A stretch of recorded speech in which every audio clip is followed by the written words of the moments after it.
गांव की सास के शहरी अंदाज।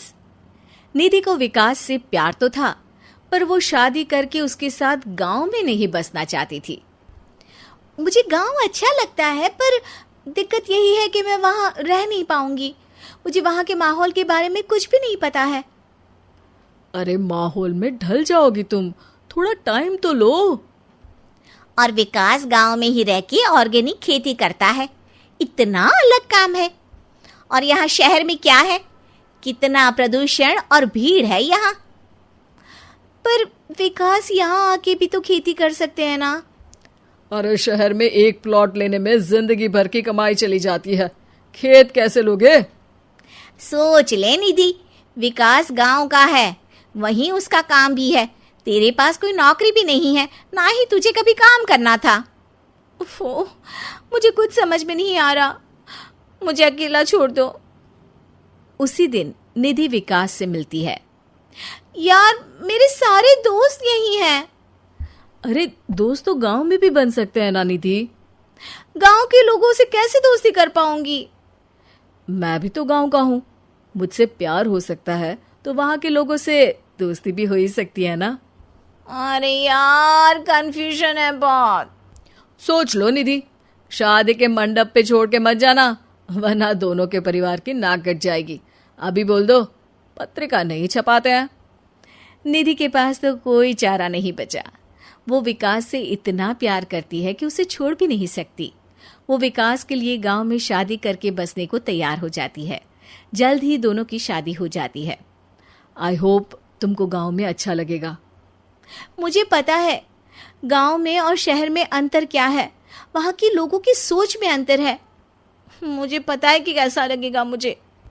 तुम ये बिना देखे किसी चीज के बारे में कुछ भी सोचने की आदत छोड़ दो ना। निधि ने उस वक्त तो कुछ भी नहीं कहा, पर वो सोचती है कि सबको इस बात का एहसास तो करवाना ही पड़ेगा कि वो सही है। उसके दिमाग में एक तरकीब आई। उसने सोचा कि गांव के लोगों के लिए वो ऐसा काम करेगी कि आगे से उसे कोई किसी काम का बोलेगा ही नहीं। शादी के एक दिन बाद निधि की सास ने फरमाइश की। निधि बेटा, अपने हाथ से कुछ खाने का बना दे। बिल्कुल सासू माँ, थोड़ा सा रुकिए, अभी बनाती हूँ। ये सही मौका था निधि के पास ये बताने का कि गांव के लोगों और उसके रहन सहन में कितना अंतर है। रोटी सब्जी दलिया भाजी खाने वालों के लिए पिज्जा बना देती हूँ, तब इनको समझ में आएगा। न खा पाएंगी, न कभी कुछ बनाने की बात कहेंगे। थोड़ी देर में निधि सास के लिए पिज्जा बनाकर ले आती है। ये लीजिए माँ जी, आपके लिए मैंने ये बनाया है। इसे हम शहर में पिज्जा कहते हैं, है ना बेटा? है? आपको कैसे पता कि इसे पिज्जा कहते हैं? अरे पिज्जा को पिज्जा नहीं बोलेंगे तो क्या फ्रेंच फ्राइज कहेंगे? गांव की सास से ये सारी बातें सुन के बहू चौंक जाती है, लेकिन सास एक और ऐसी बात कहती है कि बहू जिसकी उम्मीद ही नहीं कर रही होती है। बहू, इस पिज्जा के ऊपर ओरेगानो मिला दे और थोड़ा चिली फ्लेक्स, मजा आ जाएगा। माँ जी, गांव में रह के भी आपको ये सब कैसे पता है? अरे यूट्यूब, टीवी सब खबर रखते हैं हम भी। इंटरनेट है जहाँ, जानकारी है वहाँ। अरे वाह माँ जी। अरे अभी वहाँ मत बोल, अब जब मैं पिज्जा का फोटो लेके फेसबुक पर डालूंगी ना, तो वहाँ कमेंट में जाकर वहाँ बोलना, ठीक है? ठीक है माँ जी। अरे ठीक है माँ जी की जगह ओके मम्मी या ओके मम्मा बोल दिया करना। है? ठीक है, मतलब ओके मम्मा। निधि का तो सर ही घूम जाता है। इतना शहरी बर्ताव तो शहर में रहने वाली निधि की माँ का भी नहीं था।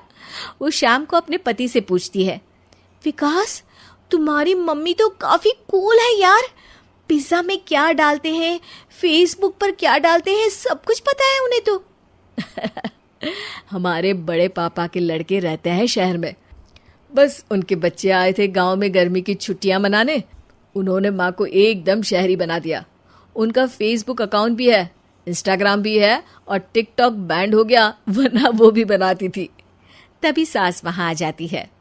अरे निधि, मैं तुझे टैग नहीं कर पा रही हूँ, जरा मेरी फ्रेंड रिक्वेस्ट एक्सेप्ट तो कर दे। निधि की गांव को लेकर जो राय थी वो अपनी सासू माँ को देख के बिल्कुल बदल जाती है।